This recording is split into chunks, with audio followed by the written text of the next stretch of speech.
இப்போ ID people work பண்ணுறவங்க எல்லாமே சொந்த ஊர்காரங்களே இருக்க மாட்டாங்க. சென்னை பெங்களூராக இருக்கட்டும், எங்கே வெளியூர்லேருந்து அவங்க எல்லாமே அவுட் ஆஃப். ஸோ அவங்களுக்கு இருக்க டைமில் பார்த்தீங்கன்னா சுத்தமாக டைமே இருக்காது குக் பண்ணுறதுக்குலாம். ஸோ அந்த நேரத்தில் போய் வயிற்றுக்கு ஏதாவது சாப்பிட்டா எனக்கு ஃபீல் ஓகே சாட்டிஸ்ஃபைடாக இருக்கா, பசி அடங்குதா அப்படிங்கிற மாதிரி தான் அவங்க பார்க்க முடியும். ஆனால் அவங்களாம் ஐடி பீப்புள்ஸ்னு இல்லை, கம்பெனியில் போய் ஒர்க் பண்ணுறவங்க எல்லாருமே பண்ணுற கஷ்டம் அதுதான். ஐடி பீப்புள்ஸ்னால வந்து அவங்க போகும்போது கடையில் ஃப்ரைட் ரைஸ் அதுதான் ஈஸியாக கிடைக்கும். ஸோ வாங்கினா சாப்பிட்டோம்னா சாட்டிஸ்ஃபைடாக இருக்கும் அப்படிங்கிற மாதிரி போயிடுறாங்க. ஏன் வந்து நைட் டைமில் வந்து சிக்கன் எடுக்கக்கூடாது அப்படிங்கிறாங்கன்னா டைஜஷன் ஆகிற டைம் எடுக்கும். தென் நைட்டு வந்து நம்ம மோஸ்ட்லி நீங்கள் சாப்பிட்டதுக்கப்புறம் ஒரு சிக்கன்லாம் சாப்பிட்டோம்னா கண்டிப்பாக ஒரு 5 to 6 hours வந்து கழிச்சா டைஜஷனே ஆகும். நீங்கள் அதுக்கு முன்னாடி போய் படுத்துட்டோம் அப்படின்னா நம்ம டோட்டலாக நம்மளோட இது எல்லாமே ஸ்டாப் ஆயிடும். நைட் டைமில் தான் வந்து இந்த ஜீரணமாகிறது அந்த என்ன சொல்கிறது உடம்புல வந்து ஒரு ஹீட் ப்ரொடியூஸ் ஆகும். ஒரு ஹீட் வந்து உங்களுக்கு நைட்டு தூங்கும் போது அது ப்ரொடியூஸ் ஆகும். ஸோ அந்த ஹீட்டில் போட்டு நீங்கள் சிக்கனை சாப்பிட்டீங்க அப்படின்னா ஆல்ரெடி உடம்பு ஹீட்டாக இருக்கும் night. So chicken heat extra heat ஆகும். அதனால தான் வந்து எக்கச்சக்கமான ப்ராப்ளம்ஸ் வந்து மெயினாக சொல்லுவாங்க. இந்த ஹேர் லாஸு, பிம்பிள்ஸு, பையங்களுக்கு நீங்கள் சொன்ன மாதிரி கேன்சரு எல்லா வரக்கான ரீசனுமே இந்த நைட் டைம் சிக்கன்ஸ் அவாய்ட் பண்ணுறது. மார்னிங் டைம் எடுக்கிறீங்களா ஓகே, இல்லை ஆஃப்டர்நூன் வந்து பெட்டர் எடுங்க. அதெல்லாம் வந்து ஜங்க் ஃபுட்ஸ் எல்லாம் சாப்பிட வேணாம் நான் சொல்லலை.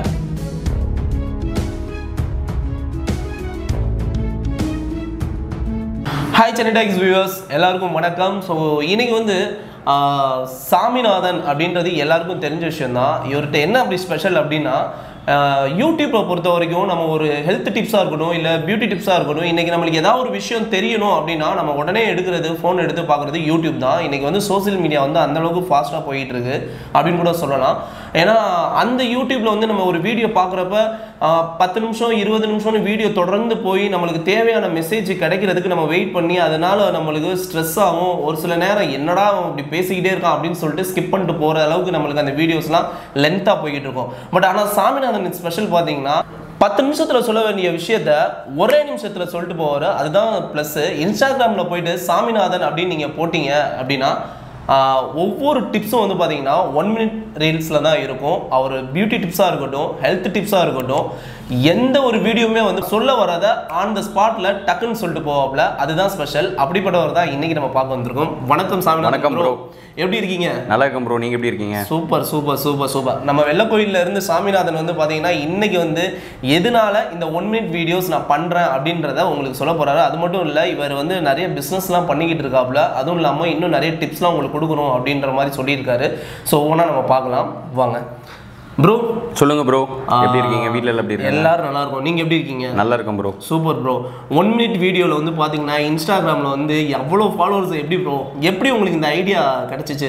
ஏன்னா ஒருத்தவங்க ஒரு பியூட்டி டிப்ஸாக இருக்கட்டும் இல்லை ஹெல்த் டிப்ஸாக இருக்கட்டும் அதை சொல்லணும்னா ஃபஸ்ட்டுலேருந்து லாஸ்ட் வரைக்கும் ஒரு ரம்பமாக இழுத்து கடைசியில் தான் சொல்லுவாங்க. பட் ஆனால் நீங்கள் வந்து அந்த ஆடு ஸ்கிப் பண்ணுற அந்த 1 minute ஒரு டிப்ஸ் அடிச்சு விட்ரு போகிறீங்க. இந்த ஐடியா உங்களுக்கு எப்படி தோணுச்சு? ஆக்சுவலாக வந்து சோஷியல் மீடியாவுக்குள்ள வந்து எனக்கு சொல்லணும், எனக்கு தெரிஞ்ச விஷயத்தை 4 பேத்துக்கு சொல்லணும்னு எனக்கு ஒரு இன்ட்ரெஸ்ட். ஸோ அந்த டைமில் பார்த்தா யூடியூப்பில் போகலான்னு சொல்லிட்டு சேனல் யூடியூப்பில் ஆரம்பித்தேன். பட் யூடியூப்பில் வந்து எப்போவுமே ஒரு ஃபாலோவர்ஸ் நம்ம கெயின் பண்ணதுக்கப்புறம் தான் நம்ம வீடியோ வந்து அந்த அளவுக்கு ரீச் ஆகும். பட் இன்ஸ்டாகிராமில் வந்து அந்த டைமில் வந்து ரீல்ஸுங்கிற ஒரு கண்டென்ட் வந்து மோஸ்ட் ஃபார்வர்டாக முன்னாடி போயிட்டு இருந்தாங்க. ஸோ அந்த டைமில் வந்து நம்ம ஒரு சொல்கிற விஷயத்தை மக்கள்கிட்ட ஈஸியாக ஸ்ப்ரெட் பண்ண முடிஞ்சுது. ஸோ அந்த கான்செப்டில் தான் சரி ஓகே இன்ஸ்டாகிராமில் வந்து நம்ம போஸ்ட் பண்ணுவோம் நம்மளுக்கு தெரிஞ்ச விஷயத்த. ஒரு ஹெல்த் டிப்ஸ் எதுக்கு பார்க்க வராங்க அப்படின்னா ஒருத்தங்க எமர்ஜென்சியில் இருக்கும்போது அந்த ஹெல்த் டிப்ஸ் பார்க்க வருவாங்க. ஸோ இப்போ நீங்கள் ஒரு என்டர்டைன்மெண்ட் வீடியோவாக இருக்கட்டும் இல்லை வ்ளாகிங்காக இருக்கட்டும், அதெல்லாம் வந்து நீங்கள் 1 minute ஒரு 10 minutes இல்லை 1 hour நீங்கள் போடலாம். ஏன்னா அது டோட்டலாக கண்டென்ட் வந்து நம்மளுக்கு என்டர்டைன்மெண்ட். கண்டிப்பாக. ஸோ ஒரு பர்சன் வந்து நைட் வந்து ரிலாக்ஸேஷன் பண்ணணும், ஒரு என்டர்டைன்மெண்ட்டாக இருக்கணும் அப்படிங்கும்போது நம்ம யூடியூப் வந்தோம்னா அந்த மாதிரி சேனல்ஸ்லாம் பார்க்குறது தப்பு இல்லை. பட் ஹெல்த் டிப்ஸ் நம்ம எதுக்கு வரோம் அப்படின்னா நம்மளுக்கு சடனாக ஒரு விஷயம் நம்மளுக்கு உடம்புல ஒரு ப்ராப்ளம் ஏற்படுது, அதுக்கு என்ன சொல்யூஷன் அப்படின்ட்டு வந்து நம்ம மைண்டு ஃபுல்லாக அதில் தான் இருக்கும். நம்ம அன்வான்டாக உள்ளே பேசிகிட்டு இருக்கிறதெல்லாம் வந்து மக்கள் வந்து அதில் கவனிக்க மாட்டாங்க. அது மூலமாக தேவையில்லாத விஷயம். அவங்களுக்கு என்ன ப்ராப்ளமோ அதுக்கான சொல்யூஷன் மட்டும் கிடச்சிதுன்னா அவங்க ஹாப்பியாக இருப்பாங்க. அட என்னடா இந்த கண்டென்ட் எங்கடா வரும், எங்கடா சொல்லுவாங்க. இப்போ ஃபார் எக்ஸாம்பிள் ஒரு பிம்பிள்ஸ் கொடுத்தவங்க வந்து ஒரு டிப்ஸ் கொடுக்குறாங்க அப்படின்னா அந்த பிம்பிள்ஸை பற்றி எங்கே பேசுவாங்கன்னு நம்ம சர்ச் பண்ணிகிட்டே இருப்பாங்க. அந்த வீடியோவை மூவ் பண்ணி பார்ப்பாங்க. ஸோ அதில் பார்த்தீங்கன்னா ஒரு பிரயோஜனம் இல்லை. ஒரு வீடியோஸ் வந்து நம்மளை பார்க்குறாங்க மக்கள் வந்து இப்போ சாமி வாட் நெக்ஸ்ட்டில் வந்து ஒரு வீடியோ பார்க்குறாங்க அப்படின்னா அது அவங்களுக்கு யூஸ்ஃபுல்லாக இருக்கணும். ஏன்னா இப்போ நான் வந்து தேவையில்லாமல் ஏதாவது என்ன வேணாலும் பண்ணலாம், கண்டென்ட்ல வந்து நம்ம என்ன வேணாலும் பண்ணலாம், பட் ஸ்கிப் பண்ணிட்டு போகிறதுன்னு இல்லை, மக்களுக்கு ஒரு பிரயோஜனமாக இருக்கும். இப்போ நீங்கள் வந்து உங்களோட 1 minute வந்து ஸ்பெண்ட் பண்ணி எனக்கு பார்க்குறீங்க அப்படின்னா அது எனக்கும் யூஸ்ஃபுல்லாக இருக்கணும், பார்க்குற வியூவர்ஸ்க்கும் யூஸ்ஃபுல்லாக இருக்கணும். நான் எதோ பேசிட்டு அவங்க டைமும் வேஸ்ட் ஆகக்கூடாது. ஏன்னா அவங்க டைம் வந்து நம்மளுக்காக ஸ்பெண்ட் பண்ணுறாங்க அப்படிங்கும்போது நம்ம கொடுக்குற கண்டென்ட் வந்து அவங்களுக்கு சூட்டபுளாக இருக்க மாதிரி இருக்கணும், யூஸ்ஃபுல்லாக இருக்கணும். அப்போ தான் வந்து என்ன சொல்கிறதுனா மக்களுக்கு வந்து ஒரு அவேர்னஸ் கிடைக்கும். அது எப்படி உங்களுக்கு அந்த ஹெல்த் டிப்ஸு பியூட்டி டிப்ஸு அப்படின்னு கொடுக்க தோணுச்சு உங்களுக்கு? இது ஆக்சுவலாக வந்து ஹெல்த் டிப்ஸை நான் எடுத்துகிட்டு போகணும்னு ஆசைப்படல. என்ன ஒரு விஷயம்னா, நான் ஒரு சின்ன வயசுலேருந்து இப்போ வரைக்கும் நான் ஃபாலோ பண்ணுற ஒரு விஷயம், நான் எந்த ப்ராடக்ட்ஸ் வாங்கினாலும் எது சாப்பிட்டாலுமே ஃபஸ்ட்டு அதில் என்ன கிடைக்கும் அப்படிங்கிறத பார்க்குறேன். என்ன பெனிஃபிட்ஸ் கிடைக்கும் நாங்கள் பார்க்குறாள். இப்போ ஒரு பிஸ்னஸே ஸ்டார்ட் பண்ணுறோம் அப்படின்னா அந்த பிஸ்னஸில் பண்ணால் நம்மளுக்கு என்ன ஒரு பெனிஃபிட் கிடைக்கும். ஒரு விஷயத்தை வாங்கி கடையிலேயே ஏதாவது சாப்பிட்றோம் அப்படின்னா இதில் எந்த சின்ன வயசில் இந்த பூஸ்ட் ஹார்லிக்ஸ்லாம் ரொம்ப ஃபேமஸ், அதுக்கு டாய்ஸ்லாம் கூட கொடுப்பாங்க. அப்போ அந்த பூஸ்ட் வாங்கினா வந்து இந்த மாதிரி வந்து ஆக்டிவாக இருக்கலாம், அப்படி ஸ்டாமினா இன்க்ரீஸ் ஆகும் அப்படிம்பாங்க, காம்ப்ளான் குடித்தா ஹைட் ஆவேன் அப்படிம்பாங்க. அப்படி ஒவ்வொரு கம்பெனியும் வந்து ஒவ்வொரு ஆடு கொடுக்கும்போது நம்ம இன்ட்ரெஸ்டடாக குழந்தைகளாக போய் வாங்குவோம். வீட்டை வந்து நச்சரிச்சு எனக்கு அந்த பூஸ்ட் ஹார்லிக்ஸ் வேணும் அப்படின்னு சொல்லிட்டு. போன்வீட்டாவில் கூட 5 ஸ்டார்னு சொல்லிட்டு ஒரு ஃப்ளேவர் வந்துச்சு, அதை நான் பெட்டில் கட்டி பிடிச்சி தூங்கின காலம்லாம் இருக்குது. ஏன்னா அந்த மாதிரி ஒரு குழந்தைகளை வந்து அந்த மாதிரி அடிக்டட் ஆகுறாங்க. ஸோ அப்போ இருந்து நான் சின்ன வயசுலேருந்து பழக ஸ்டார்ட் ஆரம்பிச்சது, எதை வாங்கினாலும் அதோட பெனிஃபிட்ஸ் பார்க்குறாள். ஸோ இதுக்கு வந்து நான் வந்து அந்த லேர்னிங் தான். நிறைய பேர் என்கிட்ட கேட்குற விஷயம்னா நீங்கள் டாக்டரா அப்படின்னு. இதை சொல்கிறதுக்கு டாக்டர் தான் வரணும் அவசியமே இல்லை. இப்போ தான் வந்து இந்த டாக்டர்ஸ்லாம் வந்து ஃபேமஸ் ஆகிருக்காங்க. இதுக்கு முன்னாடிலாம் நம்ம தாத்தா பாட்டி தான் நம்ம டாக்டர். இப்போ வந்து யூடியூப்லேயே பண்ணீங்கன்னா நிறைய பாட்டி வீட்டு வைத்தியம் தான் கண்டென்ட்டை யூஸ் பண்ணுறாங்க. ஏன்னா பாட்டி வீட்டு வைத்தியம் வந்து அவ்வளோ வந்து பவர்ஃபுல்லான விஷயம். ஸோ அதனால் வந்து நான் என்ன பண்ணேன்னா, நான் படிக்கிற விஷயத்தை வந்து நான் லேர்ன் பண்ணுற ஒவ்வொரு விஷயத்தையும் நம்மளுக்கு தெரிஞ்ச விஷயத்த இப்போ நீங்கள் நார்மலாக வந்து வீட்டில் கேரட் சாப்பிடுங்க, பீட்ரூட் சாப்பிடுங்க, உருளைக்கிழங்கு சாப்பிடுங்க, எல்லாருமே சாப்பிட்றதான். சாப்பிட்ற விஷயத்தில் என்ன இருக்குன்னு தெரிஞ்சுட்டு சாப்பிட்டா உனக்கு ஒரு என்ன சொல்கிறேன்னா ஒரு ஓகே நம்ம இன்னைக்கு சாப்பிட்ருக்கோம், நம்மளுக்கு ஒரு பெனிஃபிட், ஒரு பாசிட்டிவ் தாட் தான். இப்போ சுகர் பேஷண்ட்ஸ் வந்து எது சாப்பிடலாம் எது சாப்பிடக்கூடாது நம்ம சொல்லும்போது அவங்க வந்து இப்போ தப்பான விஷயத்தை போய் சாப்பிட்டாங்கன்னா, இப்போ சுகர் பேஷண்ட்ஸ் வந்து உருளைக்கிழங்கு சாப்பிடவே கூடாது அப்படிம்பாங்க. ஆனால் தப்பு, சுகர் பேஷண்ட்ஸ் வந்து உருளைக்கிழங்கு சாப்பிடலாம். அந்த மாதிரி வந்து அவங்க தேவையானது, அதாவது ஒரு விஷயத்த சாப்பிட்றாங்க அப்படின்னா இதில் இதுதான் பெனிஃபிட்ஸ் அப்படிங்கிறது. வரக்கூடிய எல்லா காய்கறிகளும் சுகர் பேஷண்ட் சாப்பிடலாம், கண்டிப்பாக சாப்பிடலாம். ஆக்சுவலாக ஹனி எல்லாமே சாப்பிடலாம். அதாவது இந்த ஒயிட் சுகர், ஒயிட் சால்ட்டு இதெல்லாம் தான் ஆட் பண்ணக்கூடாது. இதை ஸ்கிப் பண்ணி இதை எல்லாருமே டோட்டலாக இது வந்து சுகர் பேஷண்ட்ஸ் ப்ரெஷர் இருக்கவங்க அப்படிலாம் இல்லை, எல்லாருமே ஸ்கிப் பண்ணியிருக்கோம். அதாவது நேச்சுரலாக நம்மளுக்கு இந்த வேர்ல்டில் என்ன கிடைக்குதோ எல்லாமே நம்ம உடம்பு அப்சர்வ் பண்ணும். இந்த இடத்துக்கிட்ட வந்து நம்ம தெரிஞ்சுக்க வேண்டிய விஷயம் என்னன்னா, நம்மளுக்கு தெரிஞ்சதை 4 பேருக்கு சொல்கிறதுக்கு வந்து வயசோ அனுபவமோ அதாவது எதுவுமே முக்கியம் இல்லை. பட் ஆனால் அது வந்து பார்த்தீங்கன்னா யாருக்குனாலும் இந்த வீடியோஸ் நம்ம சொல்லக்கூடிய ஒரு விஷயம் வந்து 4 பேருக்கு நல்லபடியாக யூஸ் ஆகுதா, ஸோ அதுதான் ரொம்ப முக்கியம். அந்த வகையில் வந்து சாமிநாதன் வந்து ஒவ்வொரு 1 minute வீடியோலையும் வந்து பார்த்தீங்கன்னா ஹெல்த் டிப்ஸ் தான் பயங்கரமாக கொடுப்பாப்புல. அவர் கொடுக்குற அந்த ஹெல்த் டிப்ஸும் வந்து பார்த்தீங்கன்னா ஈஸியாக இருக்கும், அதில் வந்து பெனிஃபிட்ஸும் அதிகமாக இருக்கும். இந்த சின்ன வயசில் வந்து பார்த்தீங்கன்னா இந்த ஹெல்த் டிப்ஸை வந்து கொடுக்கணும் அப்படின்னு உங்களுக்கு எப்படி தோணுச்சு? இதுக்கு முன்னாடி உங்கள் ஃபேமிலியில் யாராவது இதை ஃபாலோ பண்ணியிருந்தாங்களா? இது ஃபேமிலி வைஸ் ஃபாலோ பண்ணாங்களான்னு கேட்டால் இல்லை. நான் ஒவ்வொரு விஷயம் வந்து ஒவ்வொருத்தங்கிட்ட கேட்டு தெரிஞ்சுக்கிறது தான் லேர்னிங். நம்ம வந்து எதை இப்போ தான் கூகுள் தட்டினா எல்லாமே வருது. ஸோ அப்படி நம்ம படிக்கிறது, அப்புறம் பெரியவங்க கிட்ட கேட்டு தெரிஞ்சுக்கிறது. 4 பேர் நம்மளுக்கு சொல்லுவாங்க, வீட்டில் வந்து இப்போ ஒரு காய்கறி செஞ்சாங்கன்னா நம்ம கொடுப்பாங்க, எனக்கு இந்த காய்கறி பிடிக்காது அப்படின்னு சொன்னோம்னா பெரியவங்களாம் சொல்லுவாங்க, இது இத்தனை சத்து இருக்குது, நார் சத்து இருக்குது, அதை சாப்பிடு, உடம்புக்கு ரொம்ப நல்லது அப்படின்னு நம்ம அவங்களுக்கு பெரியவங்க வந்து நமக்கு சொல்லி சொல்லுவாங்க. என்ன தான் சொன்னாலும் நம்ம வந்து சாப்பிட மாட்டோம். ஸோ அப்படி பண்ண தான் நான் ஒவ்வொரு நாள் லேர்ன் பண்ணி எனக்கு தெரிஞ்சவங்ககிட்டலாம் நான் ரெஃபர் பண்ணி ஃபஸ்ட்டு அதை நான் செக் பண்ணி பார்த்துட்டு அதுக்கப்புறம் தான் அதை நான் டிப்ஸாக வந்து வெளியே சொல்லிட்டு இருக்கேன். ஸோ நிறைய பேர் யங்ஸ்டர்ஸ் இன்றைக்கி ஐடி பீப்புள்ஸ் முக்கியமாக பார்த்தோம்னா அந்த ஃபாஸ்ட் ஃபுட் அப்படின்ற அந்த மோகத்தில் அடிக்ட் ஆகிட்டு இன்றைக்கி சின்ன வயசுலேயே வந்து பார்த்திங்கன்னா அவங்களுக்கு வந்து ஹார்ட் ப்ராப்ளம் வருது, கொழுப்பு கட்டி அப்படின்னு சொல்லிட்டு அவங்களுக்கு வருது. அது வந்து நாளடைவில் வந்து கேன்சராக கூட மாறுது. ஸோ இதெல்லாம் எப்படி நம்ம ஸ்கிப் பண்ணணும்? இதெல்லாம் எப்படி நீங்கள் யங்ஸ்டருக்கு என்ன சொல்ல வரீங்க? இப்போ ரொம்ப சிம்பிள் ப்ரோ. இப்போ ஐடி பீப்புளில் ஒர்க் பண்ணுறவங்க எல்லாமே சொந்த ஊர்காரங்களாக இருக்க மாட்டாங்க. சென்னை பெங்களூராக இருக்கட்டும், எங்கே வெளியூர்லேருந்து அவங்க எல்லாமே அவுட் ஆஃப். ஸோ அவங்களுக்கு இருக்க டைமில் பார்த்தீங்கன்னா சுத்தமாக டைமே இருக்காது குக் பண்ணுறதுலாம். ஸோ அந்த நேரத்தில் போய் வயிற்றுக்கு ஏதாவது சாப்பிட்டா எனக்கு ஃபீல் ஓகே சாட்டிஸ்ஃபைடாக இருக்கா, பசி அடங்குதா அப்படிங்கிற மாதிரி தான் அவங்க பார்க்க முடியும். ஆனால் அவங்களாம் ஐடி பீப்புள்னு இல்லை, ஒரு கம்பெனியில் போய் ஒர்க் பண்ணுறவங்க எல்லாருமே பண்ணுற கஷ்டம் அதுதான். ஸோ வந்து அவங்க வந்து அதுக்கு அடிக்ட் ஆக ஆரம்பிச்சுறாங்க. நார்மலாக வந்து வீட்டு சாப்பாடுனா நம்ம வீட்டில் அம்மா குக் பண்ணுறதை சாப்பிட்லாம். பட் ஐடி பீப்புள்ஸ்னால வந்து அவங்க போகும்போது கடையில் ஃப்ரைட் ரைஸ் அதுதான் ஈஸியாக கிடைக்கும். ஸோ வாங்கினா சாப்பிட்டோம்னா சாட்டிஸ்ஃபைடாக இருக்கும் அப்படிங்கிற மாதிரி போயிடுறாங்க. ஏன் வந்து நைட் டைமில் வந்து சிக்கன் எடுக்கக்கூடாது அப்படிங்கிறாங்கன்னா டைஜஷன் ஆகிறதுக்கு டைம் எடுக்கும். Okay yes. தென் நைட்டு வந்து நம்ம மோஸ்ட்லி நீங்கள் சாப்பிட்டதுக்கப்புறம் ஒரு சிக்கன்லாம் சாப்பிட்டோமா கண்டிப்பாக ஒரு 5 to 6 hours வந்து கழிச்சா டைஜஷனே ஆகும். நீங்கள் அதுக்கு முன்னாடி போய் படுத்துட்டோம் அப்படின்னா நம்ம டோட்டலாக நம்மளோட இது எல்லாமே ஸ்டாப் ஆயிடும். நைட் டைமில் தான் வந்து இந்த ஜீரணமாகிறது அந்த என்ன சொல்கிறது உடம்புல வந்து ஒரு ஹீட் ப்ரொடியூஸ் ஆகும். எஸ். ஒரு ஹீட் வந்து உங்களுக்கு நைட்டு தூங்கும் போது அது ப்ரொடியூஸ் ஆகும். ஸோ அந்த ஹீட்டில் போட்டு நீங்கள் சிக்கனை சாப்பிட்டீங்க அப்படின்னா ஆல்ரெடி உடம்பு ஹீட்டாக இருக்கும் night. So chicken heat extra heat ஆகும். அதனால தான் வந்து எக்கச்சக்கமான ப்ராப்ளம்ஸ் வந்து மெயினாக சொல்லும்போது இந்த ஹேர் லாஸு, பிம்பிள்ஸு, பையங்களுக்கு நீங்கள் சொன்ன மாதிரி கேன்சரு எல்லா வரக்கான ரீசனுமே இந்த நைட் டைம் சிக்கன்ஸ் அவாய்ட் பண்ணுறது.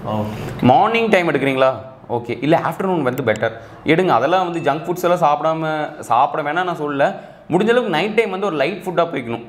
இட்லி இல்லைன்னா சப்பாத்தி கூட எதுவும் ஸ்கிப் பண்ண முடியல, சப்பாத்தி அந்த மாதிரி போய்ங்க. முடிஞ்ச வெஜிடபிள்ஸில் இப்போ நான் நிறைய டிஷ்ஷஸ் வந்துருச்சு. ஸோ அந்த மாதிரி போய்க்கலாம். நீங்கள் நான்வெஜ்ஜு ஃபாஸ்ட் ஃபுட்டு எடுக்கிறேன்னா முடிஞ்ச அளவுக்கு மத்தியானமாக எடுத்துக்கலாம். Super bro.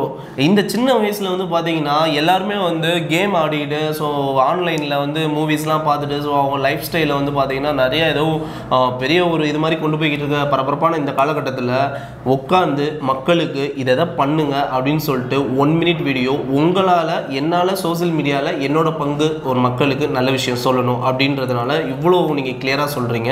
பட் எனக்கு ஒரு டவுட் இருக்குது. சொல்லுங்கள். என்னோட ஃபேஸ்லேயே வந்து பார்த்தீங்கன்னா இந்த டார்க் பிம்பிள்ஸ் இந்த சர்க்கிள்லாம் இருக்குது. எனக்கு ஏதாவது ஒரு நல்ல காஸ்மெட்டிக்கை ரெஃபர் பண்ண முடியுமா?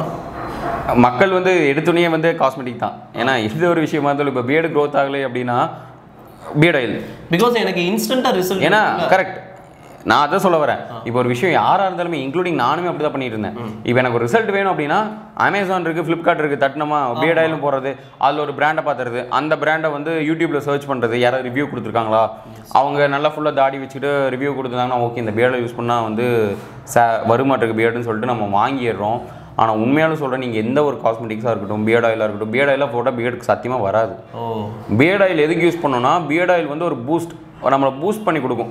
ஹேர் க்ரோத் வந்து பூஸ்ட் பண்ணி கொடுக்கும். நார்மலாக இப்போ எனக்கு பியர்டு இருக்குது அப்படின்னா இந்த பியர்டை வந்து எனக்கு நல்லா டெவலப் ஆகிறதுக்கு பூஸ்ட் பண்ணி கொடுக்கும். இந்த இடத்துல வேறே இல்லை, எனக்கு இந்த இடத்துல பேச்சஸ் இருக்குது, இந்த இடத்துல பியர்ட் ஆயில் வந்து அப்ளை பண்ணால் எனக்கு பியர்டு வருமானு கேட்டிங்கன்னா கண்டிப்பாக வராது. அதாவது ஒரு இடத்துல வேர் இருந்தால் தான் நீங்கள் தண்ணி ஊற்றினா மரம் வரும். வேறே இல்லாத இடத்துல போய் தண்ணி ஊற்றிருந்தீங்கன்னா ஒன்றும் வராது. ஸோ அந்த மாதிரி தான் பியர்ட் ஆயில். காஸ்மெட்டிக்ஸ் அதே மாதிரி தான். இப்போ நீங்கள் ஃபேஸில் பிம்பிள்ஸ் வரதா இருக்கட்டும், டார்க் சர்க்கிள்ஸ்க்கு எல்லாத்துக்குமே இப்போ வந்து நானே வந்து நிறையா வீடியோஸ் போட்டிருக்கேன், காஸ்மெட்டிக்ஸ் வீடியோஸ் போட்டிருக்கேன். ஆனால் அதெல்லாம் எப்போ ஒர்க் அவுட் ஆகும் அப்படின்னீங்கன்னா உங்களோட ஃபுட் ஹேபிட்ஸு, உங்களோட லைஃப் ஸ்டைலை எப்போ நீங்கள் ஒரு லைன் பண்ணி கொண்டு வரீங்க, அப்போ எப்படி நீங்கள் லைன் பண்ணி கொண்டு வரீங்களோ நேச்சருக்குள்ளே கொண்டு, அதாவது நேச்சருக்குள்ளே இல்லை, கரெக்டாக நீ என்ன பண்ணால் கரெக்டாக இருக்கும் அப்படிங்கிறத நீங்கள் தான் கண்டுபிடிக்கணும். ஓகே. இப்போ நான் வந்து நிறைய வீடியோஸ் கொடுக்குறேன்ல, அதில் வந்து உங்களுக்கு எது சூட்டபுளாக இருக்கும் அப்படிங்கிறத நீங்கள் ஃபைன் பண்ணி உங்களோட ட்ராக் நீங்கள் இந்த ஹெல்த் பெனிஃபிட்ஸாக இருக்கட்டும், இந்த லைஃப் ஸ்டைலாக இருக்கட்டும், இந்த ரெண்டையும் நீங்கள் ஒரு ட்ராக்கில் எடுத்துகிட்டு வரும்போது தான் இதுக்கு மேலே நீங்கள் போகிற காஸ்மெட்டிக்ஸ் வந்து உங்களுக்கு ஒரு ரிசல்ட் கிடைக்கும். ஓகே. இந்த பியர்டுக்கு போய் இப்படி ஷேவ் பண்ணணும், இந்த மாதிரி என்ன சொல்கிறது பியர்ட் ஆயில் வந்து இப்படி அப்ளை பண்ணால் வரும், இந்த மாதிரிலாம் யார் சொன்னாலும் நம்பாதீங்க. அதெல்லாம் வந்து பியர்ட் ஆயில் வந்து ஒரு சப்போர்ட் தான் பண்ணும். நீங்கள் நாளைக்கு ஃபேஸ் வாஷ் வாங்கி யூஸ் பண்ணலாம், என்னதான் ஃபேஸை போட்டு வாஷ் பண்ணாலும் நம்ம ஃபேஸ் இப்படி தான் இருக்கும். ஏன்னா மெயின் வந்து ஃபேஸில் இருக்கிறது, அதாவது நம்ம உடம்புல என்ன ப்ராப்ளம் இருந்தாலும் அதை வந்து ரிஃப்ளெக்ட் பண்ணுறது வந்து ஃபேஸ். சரிங்களா? இப்போ வந்து உங்களுக்கு ஃபேஸ்லாம் பார்க்க டார்க் சர்க்கிள்ஸு, இந்த பார்க்குறதுக்கு ஃபேஸே ரொம்ப டல்லாக இருக்குது அப்படின்னா நீங்கள் என்ன மாதிரி ஃபுட் எடுக்கிறீங்களோ அதை டிபெண்ட் பண்ணி தான் உங்கள் ஃபேஸ் பிரைட்னஸாக இருக்கும். டெய்லி ஒரு ஃப்ரூட் எடுத்தீங்கன்னா கண்டிப்பாக உங்கள் ஃபேஸ் வந்து பிரைட்டாக தான் இருக்கும். இன்க்ளூடிங் நானுமே பார்த்தீங்கன்னா அப்படி தான் என் ஃபேஸ், இப்போ நம்ம ஒர்க் பண்ணிகிட்டு இருக்கேன், என்ன லேப்டாப் மொபைல் நான் யூஸ் பண்ணிட்டு இருக்காட்டி தான் எனக்கு என் ஃபேஸுமே இப்படி ஆயிடுச்சு. ரெகுலராக ஒரு 5 லிட்டர் 4 லிட்டர் தண்ணியாவது கம்பல்சரி குடிக்கணும். உட்காந்து அதுக்காக இப்போவே 4 லிட்டர் குடிக்கணும் எடுத்து ஒரே நேரத்தில் அப்படி குடிச்சிடக்கூடாது. மார்னிங்லேருந்து நைட் வரைக்கும் 4 லிட்டர் தண்ணி, அது கையில் ஒரு பாட்டில் வச்சுங்க, எங்கே போனால் சிப் பண்ணி தண்ணி குடிச்சிக்கிட்டே இருங்க. ஹைட்ரேட், உடம்பு எவ்வளோ ஹைட்ரேட்டாக இருக்கும் அந்த அளவுக்கு வந்து நம்ம ஃபேஸ் வந்து கிளியர் ஆகும். ஸோ மோஸ்ட்லி வந்து அப்போ காஸ்மெட்டிக் ஐட்டம்ஸே யூஸ் பண்ண வேண்டாம் நான் சொல்லல. அதாவது காஸ்மெட்டிக் ஐட்டம் யூஸ் பண்ணலாம். அதாவது உங்களுக்கு ஒரு நான் தான் சொல்கிறேன் பாருங்களேன், எல்லாம் கரெக்டாக இருக்கும். அதாவது 80% வந்து டிபெண்ட்ஸ் வந்து ஃபுட்டு லைஃப் ஸ்டைல் தான். 20% வந்து அந்த 20% நீங்கள் கவர் பண்ணோம் அப்படின்னா காஸ்மெட்டிக் கரெக்ட். சூப்பர். ஸோ நீங்கள் கம்பல்சரி உங்கள் 100% காஸ்மெட்டிக்கில் போட்டிங்கன்னா ஒரு ரிசல்ட் வராது. எப்படி இருக்கோ ஃபேஸ் அப்படியே தான் இருக்கும். அதே மாதிரி போட்டு 15 வயசு பையங்களாம் வந்து மெசேஜ் பண்ணுவாங்க, ப்ரோ எனக்கு பியர்டே இல்லை ப்ரோ, போட்டு நானும் ஷேவ் பண்ணிட்டே இருக்கேன், எனக்கு பியர்ட் ஆயில் யூஸ் பண்ணிட்டேன், எனக்கு ஒரு ரிசல்ட்டே கிடைக்கல. பியர்டே வராது. 15லேருந்து 25 வயசு பையங்களுக்கு பியர்டு கம்பல்சரி வராது. அதாவது இந்த மாதிரி தான் இருக்கும். ஏன் அப்படின்னா பிம்பிள் அதாவது இந்த பியர்டுங்கிறது வந்து ஒரு டைம் ஆகும். நம்ம மேல் ஹார்மோன்ஸ் வந்து எவ்வளோக்கு எவ்வளோ நம்மளுக்கு செக்ரேட் ஆகுதோ அதுக்கு மாதிரி தான் நம்ம பியர்டு க்ரோத்தே இருக்கும். ஸோ இப்போ விஜய் சாருக்கு வந்து அவ்வளோ பியர்டு இருக்குது. நிவின் பாலி அந்த பிரேமம் படத்தில் பார்த்து நிவின் பாலி மாதிரி நம்ம வைக்கணும் பியர்டு வைக்கணும் அப்படின்னா ஃபஸ்ட்டு நீங்கள் அவங்க ஏஜை வந்து அவங்க காலேஜ் மாதிரி நடிச்சிருக்காங்க. பட் அவங்க உண்மையான காலேஜ் ஸ்டூடெண்ட் இல்லை. அவங்க ஏஜ்லாம் 37, 35, 40. ஸோ அவங்களோட மேல் ஹார்மோன்ஸ் வந்து டோட்டலாக வந்து டெவலப் ஆகிருக்கும். ஸோ நிறைய செக்ரேட் ஆகும். அதனால அவங்களுக்கு ஃபுல் பியர்டு கிடைக்குது. நம்மளுக்கு இப்போ தான் வந்து சின்ன பையங்க ஒரு 25 வயசு ஆகுது அப்படிங்கும்போது நம்ம வெயிட் பண்ணணும். ஒரு 10%ல் ஒரு 100ல் பார்த்தீங்கன்னா ஒரு 5% பீப்புளுக்கு தான் வந்து ஒரு 25 வயசில் பியர்டு வந்திருக்கும். அவங்களோட ஃபேஸ் பார்த்தீங்கன்னா கிட்டத்தட்ட ஒரு 30 வயசு 35 வயசு பையனோட மெச்சூர்டு ஃபேஸ். ஏன்னா அவங்களோட ஹார்மோன்ஸ் வந்து எப்படி இது கிரியேட் ஆகுதோ அதுக்கேற்ற மாதிரி அவங்க ஃபேஸ் வந்து மெச்சூர்டு ஃபேஸ் ஆயிரும். ஸோ நீங்கள் போட்டு காஸ்மெட்டிக்ஸ் அப்ளை பண்ணுறது, போட்டு ஷேவ் பண்ணுறது இதெல்லாம் பண்ணிங்கன்னா உங்கள் ஃபேஸே ரஃப் ஆயிரும். அப்புறம் பார்த்தா ஃபேஸ் வந்து பிம்பிள்ஸ் வந்து இருக்காது, ரஃப். அது தொட்டு பார்த்தீங்கன்னாவே ஒரு என்ன சொல்கிறது, குழிகுழியாக உங்களுக்கு பார்த்தா அதில் எத்தனை கீரல் சேவ் பண்ணும்போது டாட்ஸு ஃபேஸே கெடுத்துருவாங்க. வெயிட் பண்ணுங்கள். நீங்கள் எவ்வளோக்கு எவ்வளோ பொறுமையாக இருக்கீங்களோ அந்த அளவுக்கு தான் உங்களுக்கு ப்ராடக்ட் சப்போர்ட். ஸோ என்ன சொல்கிறாரு அப்படின்னா, எந்த அளவுக்கு நம்ம உள்ள ஃப்ரூட்ஸை நம்ம எடுக்கிறோம், ஃபுட் ஹேபிட்டை நம்ம எப்படி சேஞ்ச் பண்ணுறோமோ அந்த அளவுக்கு நம்ம எப்பயுமே எங்காவும் நல்லா க்ளோவாகவும் நம்ம வச்சுக்கலாம். எந்தவித ஒரு காஸ்மெட்டிக்கும் தேவையில்லை. சப்போஸ் 80% ஃபுட்டில் கான்சன்ட்ரேட் பண்ணாலே மீதம் இருக்க 20% காஸ்மெட்டிக்கில் நம்ம ஈக்குவல் பண்ணி கொடுத்துக்கலாம் அப்படின்னு சூப்பராக சொன்னீங்க. இப்போது சுவாமிநாதன் எல்லாருக்குமே இருக்கக்கூடிய ஒரு மிகப்பெரிய ஒரு பிரச்சனை அப்படின்னா ஃபேட்டு. அதாவது இன்னைக்கு நிறைய பேருக்கு ஃபேட் இல்லாதவங்க யாருமே இல்லை. ஏன்னா ஃபேட்னால தான் வந்து நிறைய ப்ராப்ளம் வருது. சொல்லப்போனால் கேன்சர், ஹார்ட் அட்டாக் வருது, ப்ரெஷரு, சுகரு அப்படின்னு சொல்லிட்டு நிறைய வருது. ஸோ உங்கள் ஸ்டைலில் உங்கள் வியூவர்ஸ்க்கு ஒரு ஃபேட்டை நம்ம கண்ட்ரோல் பண்ணுறதுக்கான ஒரு டிப்ஸ் சொல்லுங்கள் பார்ப்போம். ஃபேட்டுங்கிறது இன்க்ளூடிங் நானுமே ஃபேட்டு தான். ஏன்னா என்னோட ஜீன் அப்படி, ஃபாதர் எல்லாமே வந்து ஃபேட்டு. அண்ட் நானும் ஃபுட்டி. நான் வந்து இந்த வாயை கண்ட்ரோல் பண்ணிட்டு நம்மளால இருக்க முடியாது. என்ஜாய் பண்ணி சாப்பிட்றாள் நான். சரி, அந்த ஃபேட்டை நீங்கள் எப்படி கண்ட்ரோல் பண்ண? அந்த ஃபேட்டை கண்ட்ரோல் பண்ணணும் அப்படின்னா ஒன்றும் இல்லை, ரொம்ப சிம்பிள். மார்னிங் எழுந்துச்சு 1 கிளாஸ் வார்ம் வாட்டரில் லெமனை வந்து நீங்கள் ஸ்பீஸ் பண்ணி குடிச்சிட்டு வந்தீங்கன்னாவே நல்லா ஃபேட் லாஸ் ஆகும். அப்படி இல்லையா, டெய்லி வந்து ஒரு கரும்பு ஜூஸ் கிடைச்சா கரும்பு ஜூஸ் மத்தியானம் ஒரு 11 o'clock அந்த மாதிரி டைமில் கரும்பு ஜூஸ் குடிக்கலாம். இந்த மாதிரி குடிச்சிட்டு வந்தீங்கன்னாவே ஆட்டோமேட்டிக்காக உங்களோட உடம்பு வந்து டாக்ஸின்ஸை வந்து பேட்டான் டாக்ஸின்ஸை வந்து ரிமூவ் பண்ண ஆரம்பிச்சிடும். நான் ஏன் இந்த லெமன் ஜூஸையும் இந்த கரும்பு ஜூஸ் உங்களுக்கு ப்ரிஃபர் பண்ணுறேன் அப்படின்னா, நம்ம உடம்புல இருக்க டாக்ஸின்ஸ் அதாவது கெட்டதை வந்து ஈஸியாக ரிமூவ் பண்ணிடும். நம்ம ஃபேட் லாஸ் ஆகிறது மட்டும் இல்லாமல் நம்ம உடம்பை சுத்தப்படுத்தும். ஸோ அதனால வந்து நீங்கள் இந்த 2 மெத்தடை யூஸ் பண்ணலாம். அதை வந்து உங்கள் ஸ்டைலில் நீங்கள் சொல்லணும். அப்படியா? இப்போ நம்மள நிறைய பேருக்கு காமனாக இருக்க ப்ராப்ளம் என்ன பார்த்தீங்கன்னா இந்த ஃபேட். இந்த ஃபேட் எப்படி நம்ம வீட்டிலேருந்து ஈஸியாக ரெடியூஸ் பண்ணலான்னு பார்த்தீங்கன்னா ரொம்ப சிம்பிள். மார்னிங் இருந்துச்சு 1 கிளாஸ் வார்ம் வாட்டரில் லெமனை ஸ்பீஸ் பண்ணி காலையில் குடிச்சிட்டு வாங்க எம்டி ஸ்டொமக்கில். இதை மட்டும் ஒரு 1 month ட்ரை பண்ணிட்டு வாங்க, உங்களுக்கு நல்ல ரிசல்ட் கிடைக்கும். குட்டியார் அப்டேட் மக்களே. சூப்பர். ஸோ இதுதான் ப்ளஸ்ஸு. ஸோ தினைக்கும் வந்து பார்த்தீங்கன்னா ஒரு குட்டியாக ஒரு அப்டேட் கொடுக்குறீங்க. ஸோ அது ரொம்ப யூஸ்ஃபுல்லானது. ஸோ இவரோட இதை நீங்கள் ஃபாலோ பண்ணுங்கள். கண்டிப்பாக வந்து பார்த்தீங்கன்னா ஸ்ட்ரென்த்தாகவும் நல்லா யங்காகவும் நல்லா க்ளோவாகவும் இருக்கலாம். ஸோ அதுக்காக தான் இந்த வீடியோஸ் உங்களுக்கு. ஸோ கீழே உள்ள டிஸ்கிரிப்ஷனில் இவருடைய இன்ஸ்டாகிராம் பேஜ் லிங்க் நாங்கள் கொடுத்துருக்கோம். அதில் உள்ளே போய் நீங்கள் பார்த்தீங்கன்னா நிறையா வந்து டிப்ஸ் கொடுத்துருக்காங்க. இவர் கூட நீங்கள் சேட் பண்ணலாம், உடனே ரிப்ளை கொடுப்பாப்புல. பிகாஸ் அந்த ஒரு நல்ல மனசு தாங்க இன்னைக்கு சாமிநாதன் வந்து சோசியல் மீடியாவில் வந்து நிறையா பேருக்கு லைக் பண்ண வச்சிருக்கு. ஏன்னா தினைக்கும் ஒரு குட்டியாக ஒரு அப்டேட் கொடுத்து எல்லாருமே வந்து கவர் பண்ணக்கூடிய சாமிநாதன் இன்னைக்கு இன்டர்வியூ கிடைச்சது வந்து பார்த்தீங்கன்னா ரொம்ப ரியலி ஹாப்பி. ஸோ இது போல் நிறைய வீடியோஸை நான் உங்களுக்கு ரெகுலராக இது பண்ணுறேன். ஸோ இன்னைக்கு நான் வந்து போயிட்டு வரேன். ஸோ ரொம்ப நன்றி. சேர்ந்து சொல்லுவோமா? குட்டியார் மக்களே.